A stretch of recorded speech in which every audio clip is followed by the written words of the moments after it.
On a golden Virginia afternoon, Imani finally settles into the stillness of her backyard oasis until she senses eyes watching from across the fence. The hum of a distant lawnmower blended with birdsong as sunlight danced across the clear surface of the pool. Imani floated lazily on her back, her arms outstretched, the tension of a week spent behind glowing screens and tight deadlines finally ebbing away. She'd moved to Ashton Springs just 3 months ago, drawn in by the charm of tree-lined streets and the promise of peace. And for the most part, it had delivered, at least on paper. She shifted gently in the water, eyes closed, letting the warmth of the early summer sun soak into her skin. But something tugged at her, a sensation like the subtle change in pressure before a thunderstorm. She opened her eyes and turned her head slightly toward the fence. There she was. Standing just beyond the low decorative lattice, Karen Whitmore was motionless. Her arms were folded, and she stood like someone posing for a painting, deliberate, composed, but with a strain behind her smile. Her platinum hair, set in meticulous curls, caught the sun like polished porcelain. In one hand she held a clipboard.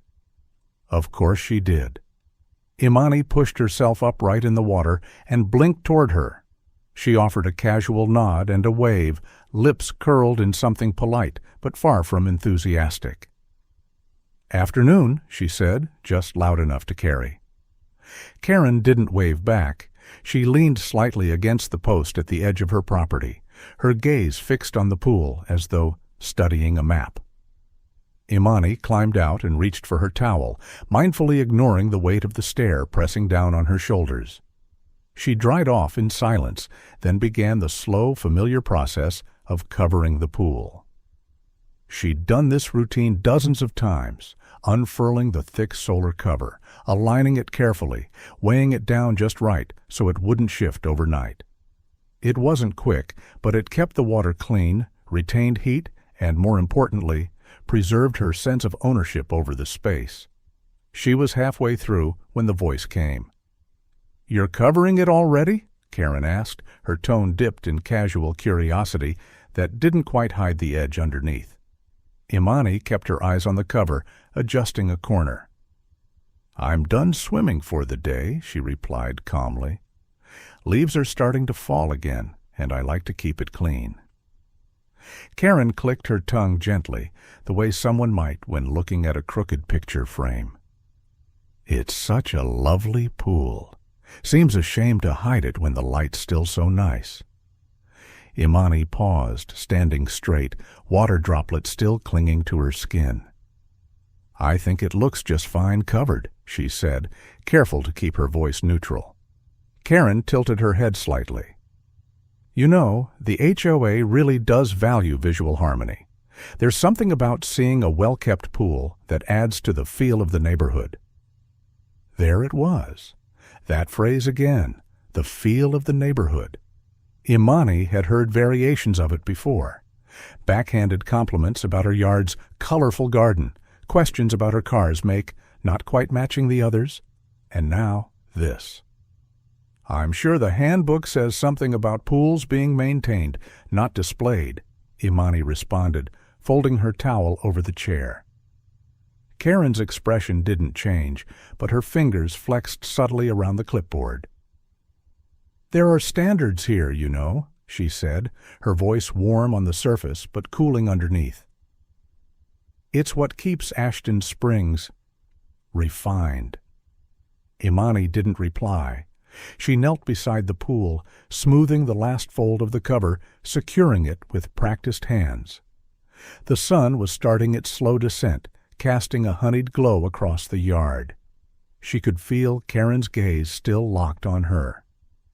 As Imani rolled up the pool cover, Karen remained standing, still watching, lips tight. Just as Imani prepares dinner and unwinds with soft jazz, a sharp knock at the door freezes the moment. The scent of lemon pepper chicken filled the small kitchen as the last rays of sunlight slipped through the blinds.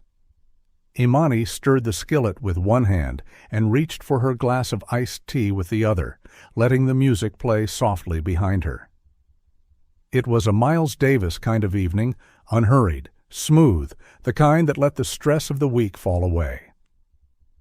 She'd already put the pool away, folded her towel, and changed into a comfortable linen jumpsuit. A breeze moved lazily through the screen door, carrying the hum of cicadas and the faint crackle of a neighbor's porch radio. For the first time that day, she felt the weight lift from her shoulders. Then the knock came. Sharp, rapid, not impatient, but official. She froze, her hand halfway to the light switch. For a beat, the sound hung in the air longer than it should have, like it didn't belong in the rhythm of the evening. Karen's earlier words echoed in her head. It's what keeps Ashton Springs refined. Imani had shrugged it off at the time, chalked it up to a bad attitude and maybe a little territorial anxiety. But something in Karen's tone had lingered, acidic under the sweet.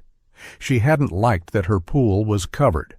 Or maybe, Imani thought, she hadn't liked that the pool belonged to someone like her. Another knock, slower this time, but firmer. Imani wiped her hands and approached the front door. Through the frosted glass she saw two silhouettes, one tall and solid, the other slightly shorter, more upright in posture. A flicker of concern passed through her. She opened the door cautiously. "Evening, ma'am," said the taller officer, removing his cap with practiced formality. His voice had the steady tone of someone who de-escalated 100 tense HOA meetings. "Lieutenant Mark Delgado," he said. "And this is Officer Dana Ellis. We're here responding to a call regarding possible suspicious activity." Imani blinked. Suspicious? What? The younger officer, Ellis, gave a faint apologetic smile. "A neighbor called in, said there hadn't been movement outside in a while. Wanted to make sure everything was okay." From behind them, she spotted Karen standing on the sidewalk just beyond the porch light's reach, arms folded, watching as if she had a stake in the outcome. Imani's lips parted in disbelief, then closed again. She took a breath, steadied her voice. "I've been inside. I swam earlier, then came in to cook dinner. That's the extent of today's mystery." Delgado offered a nod. "You mind if we ask a couple of questions?" She stepped back, motioning them in. "Come on, nothing exciting in here, unless you like jazz and baked asparagus." The officers glanced around her tidy living room, decor neat, lighting low, laptop resting on the coffee table beside a notebook filled with coding notes. Officer Ellis let her eyes scan the space, her stance more relaxed now. "We won't keep you long," Delgado said. "Mind showing us some ID, just for record?" Imani retrieved her license from the small dish on the hallway table, then added, "I also work at Red Oak Technologies. Been there 6 years." Delgado examined the ID, nodded again. "All looks good." Ellis shifted her weight, lowering her voice slightly. "Mind if I ask, do you know the person who called?" Imani's gaze drifted past them, landing on the woman still stationed outside like a bored security guard. "That would be Karen Whitmore, president of the HOA. I assume she was concerned about excessive quiet?" Delgado's brows lifted subtly. "She said you'd been out of sight, that it was out of the ordinary." "I didn't realize I was on a schedule," Imani said dryly, then caught herself and softened the edge in her voice. "I covered the pool after a swim and came in to decompress. That's all." The officers exchanged a glance. Ellis spoke first. "We're not trying to cause alarm, Ms. Johnson, just doing our due diligence." "I get that," she said, and she meant it. "But calling the police because someone isn't visible? That doesn't feel like safety. That feels like scrutiny." Delgado gave a small sigh and turned toward the door. "Let's take a moment with Ms. Whitmore." As they stepped outside, Imani followed quietly to the threshold. The porch light illuminated the tight line of Karen's smile, which cracked slightly as the officers approached her. "Ms. Whitmore," Delgado said calmly, "do you have any specific concern or just a feeling?" Karen's expression faltered. "Well, I just thought it was unusual. I hadn't seen her outside for a while, and with all the recent news stories, you can never be too careful, right?" Ellis didn't respond.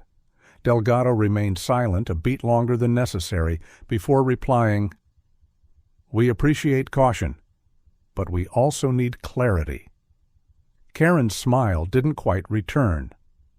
Delgado glanced back toward the house. "We'll need to run a routine background check for all parties." Karen's smile fades. The patrol car idles at the curb. Karen fidgets by the fence while Imani stares down at her phone, unsettled but composed. From her front porch, Imani watched the reflection of red and blue lights dance against the windows of nearby houses. The gentle hum of the cruiser's engine added a low vibration to the otherwise quiet street, now dimmed by early nightfall. Around her, porch lights flickered to life one by one, their yellow glow settling over neatly cut lawns and flag-lined walkways. Somewhere down the block, the scent of grilled pork chops wafted through the warm summer air. She didn't move, didn't speak, just scrolled absently through her screen.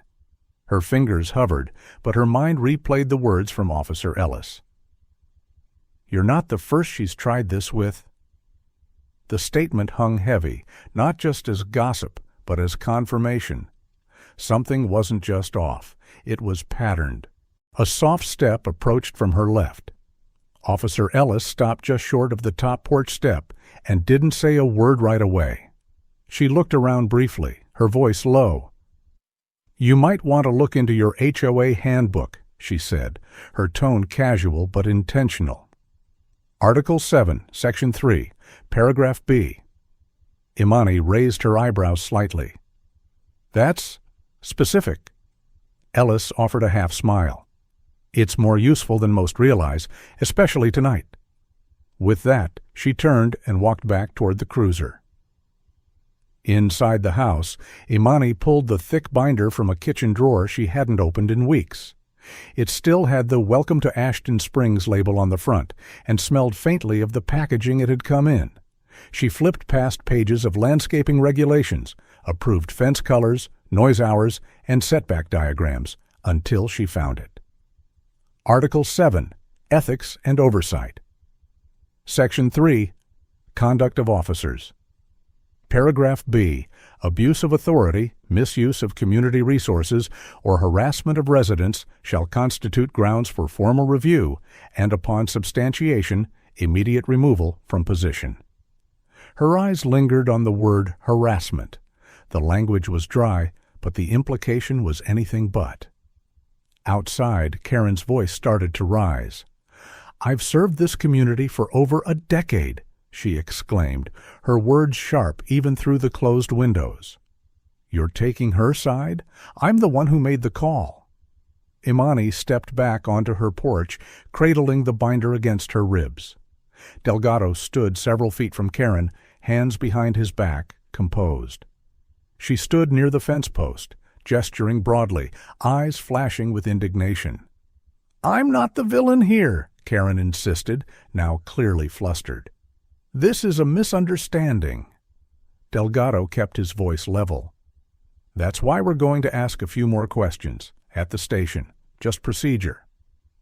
Karen's expression cracked and her voice faltered. "This is a mistake." His tone didn't change.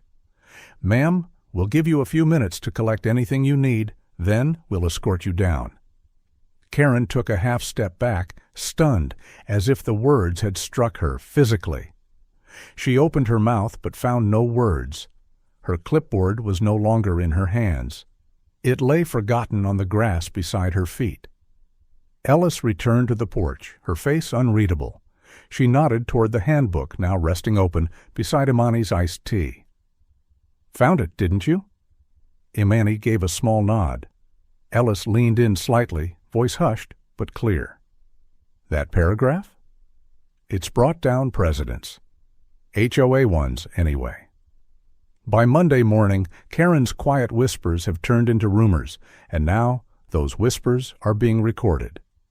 The HOA community center smelled faintly of burnt coffee and overly polished wood.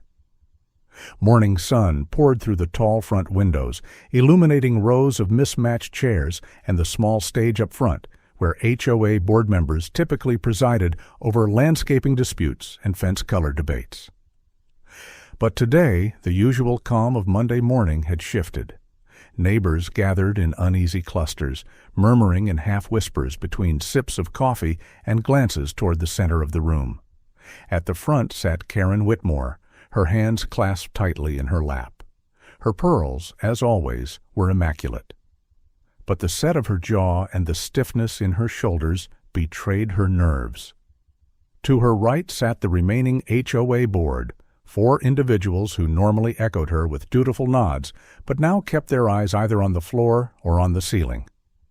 Lieutenant Delgado stood at the back, arms folded, posture at ease but gaze alert. He had no clipboard, no notebook, just presence. And then there was the woman in gray. Agent Marla Keating, Civil Rights Division of the Department of Justice, looked as if she'd just stepped off a quiet train ride and into a storm. Her expression was serene, voice measured, but her words were scalpel-sharp. "We're here in response to several recent complaints," she said, addressing the room without raising her voice. "Some are ongoing, others long-standing. These include ADA-related denials, misuse of emergency services, and patterns of selective enforcement under HOA policy." A ripple moved through the room. Several neighbors exchanged glances. A woman in the back, Imani didn't know her name, muttered, "Took them long enough." Karen sat straighter. "I'd like to clarify that these allegations are entirely without merit. Ashton Springs has always prided itself on fairness and community cohesion." Agent Keating turned a page in her folder, still not looking at Karen. "Ms. Whitmore, according to internal HOA emails, there were at least 3 instances in the past year where accessibility modifications were denied, despite medical documentation. In 2 of those cases, other board members had not been consulted." Karen didn't respond. One of the board members shifted in his seat, clearing his throat awkwardly. "Additionally," Keating continued, "there are voting records indicating quorum was not met for several enforcement decisions, including fines and restrictions disproportionately affecting residents of color." The silence that followed was cold and deliberate. Karen finally spoke, voice tight. "I think it's clear this meeting has gone beyond its scope. I won't allow the HOA to be turned into a political spectacle." Delgado stepped forward slightly. "It's not a spectacle, Ms. Whitmore. It's a review. You called this meeting. We're simply following the thread." Karen stood. "Then I'll excuse myself. I don't intend to participate in a witch hunt." She took one step from the table before Delgado spoke again. "You're not dismissed. You're a subject of investigation." The room seemed to freeze. A coffee cup clinked against a saucer somewhere in the back. Karen turned slowly, face pale. "I beg your pardon?" Delgado didn't flinch. "You can stay, or we can escort you." She didn't move. From the back row, Imani felt a slow shift in the atmosphere, like the air itself was realigning. She stepped forward, carrying a folder of her own. It wasn't thick, but it was enough. Enough to matter. She spoke calmly, deliberately. "I'd like to submit evidence regarding HOA communications, internal emails, board memos, and a few screenshots. There's a pattern of fines issued without documentation, blocked votes, and inconsistent enforcement targeting certain residents." Agent Keating accepted the folder without comment, flipped it open, and scanned the top page. She paused, nodded once. Without looking up, she spoke again. "We'll be interviewing several residents in the coming days. Anyone who's experienced similar issues will be heard." Karen's lips parted, but she didn't speak. One board member stood, just slightly, and then sat again. Another shifted in his chair but said nothing. The illusion of unity around her was dissolving. Agent Keating finally looked up. "Would you be willing to testify, Ms. Johnson? Off the record, for now." At Edna's Diner, the special isn't the cinnamon toast. It's what everyone's saying about Karen Whitmore. The bell above the door jingled softly as Imani stepped inside, the comforting smell of bacon grease and fresh coffee settling instantly in her chest like a warm blanket. The diner looked like it had been frozen in time somewhere between 1974 and a church bake sale. Vinyl booths in faded reds and blues, chrome stools by the counter, and a long corkboard near the register, plastered with paper flyers for everything from lawn mowing to piano lessons. In the back corner, a black and white photo of Ashton Springs from the 1950s hung slightly crooked. A few heads turned as she entered, not hostile, just curious. A nod here, a quiet smile there. The kind of acknowledgement small towns gave when something important was brewing and everyone had already heard just enough to want more. "Morning, sweet pea," came a voice as smooth as syrup. Edna herself appeared from behind the counter, her gray hair swept into a loose bun, a floral apron tied crisply over her blouse. Her eyes sparkled with a mix of knowing and kindness. "Window seats open. Walter's already got your coffee warming." Imani followed her gaze. In the corner booth facing the parking lot sat Walter Briggs. He was wearing a ball cap with faded Vietnam veteran embroidery and a denim jacket that had seen 100 barbecues. His wheelchair was angled slightly so he could watch the diner but not be stared at too directly. A quiet pride clung to him like a well-worn coat. Imani slid into the seat across from him, offering a cautious smile. "Thanks for meeting me." Walter shrugged, his voice low and unhurried.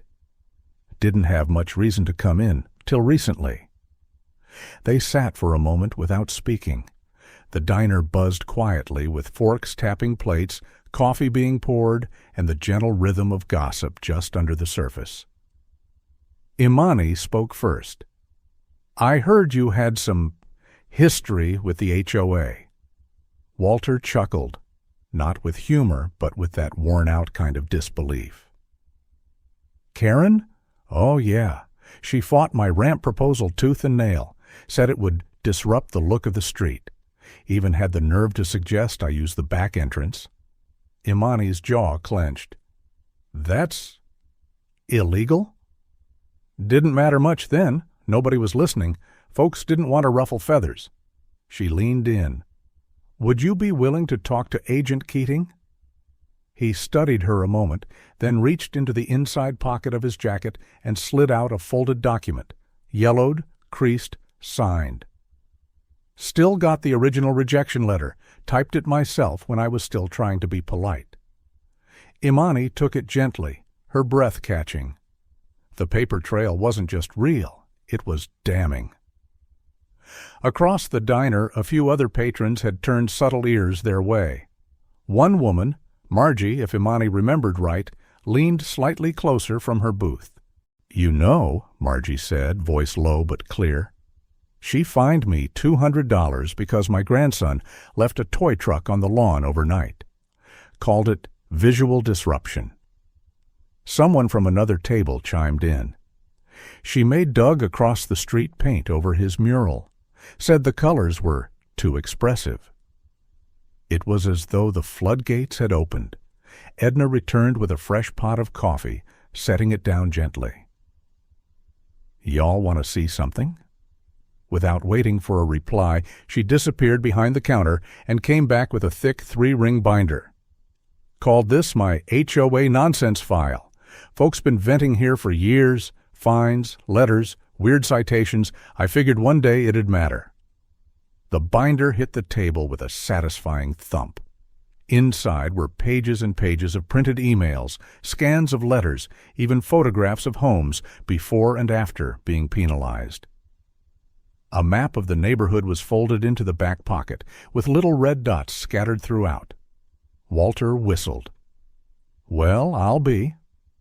By noon, the table had grown from 2 people to 5, then 8.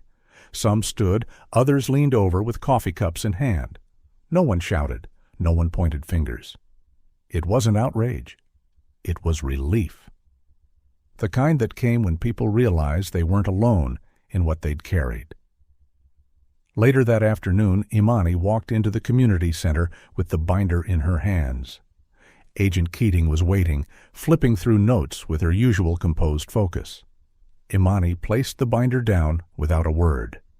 Keating opened it, flipped through a few pages, paused. This will be enough.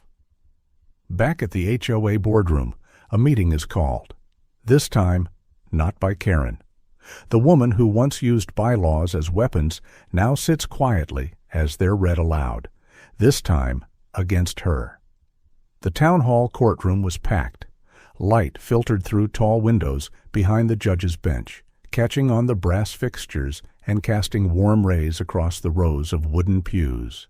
On either side of the aisle, neighbors from all corners of Ashton Springs sat shoulder to shoulder, some in Sunday attire, others in jeans and polos, all watching the front of the room with silent anticipation. At the long table near the front, Karen Whitmore sat stiffly, her hands folded in front of her, lips pressed in a line so tight they'd nearly disappeared. Her suit jacket, once a symbol of her authority, looked oddly small on her today. She didn't speak, she didn't interrupt, and when the clerk began reading the charges, she didn't lift her eyes. "Violation of the Americans with Disabilities Act," the voice rang out, clear and calm. "Intentional misuse of emergency resources under false pretenses. Targeted enforcement practices resulting in civil harm to residents of protected classes." Each charge was met not with gasps or whispers, but with a kind of stillness that felt heavier than noise, the kind of quiet that comes not from shock, but from validation. Agent Marla Keating stood a few feet away, hands clasped behind her back, her expression unchanged. Near her sat Walter Briggs, upright in his wheelchair, wearing a dark navy suit that looked like it had been pulled from the back of a closet for a rare occasion. He looked proud and a little stunned, as if the weight of years was finally beginning to lift. A gavel tapped once. "We now call for the board's formal vote regarding the removal of Ms. Karen Whitmore from all leadership positions in the Ashton Springs HOA. The board members didn't hesitate. "All in favor?" the presiding officer asked. Hands rose, one after another, without murmuring, without pause. "All opposed?" No one moved. Karen exhaled sharply, the first sound she'd made in nearly an hour, but she still didn't speak. She didn't need to. Her silence had already said enough. When the decision was finalized, a gentle murmur of approval swept through the room. It wasn't triumphant. It wasn't vengeful. It was the release of a long-held breath, let out together. Walter rolled slightly forward and raised his hand. "I'd like to speak," he said. The room went still again. A nod from the bench gave him the floor. "I've lived here 38 years, Walter began, his voice raspy but strong. And for a good while I stayed quiet, told myself I didn't need to stir trouble, told myself others had it worse.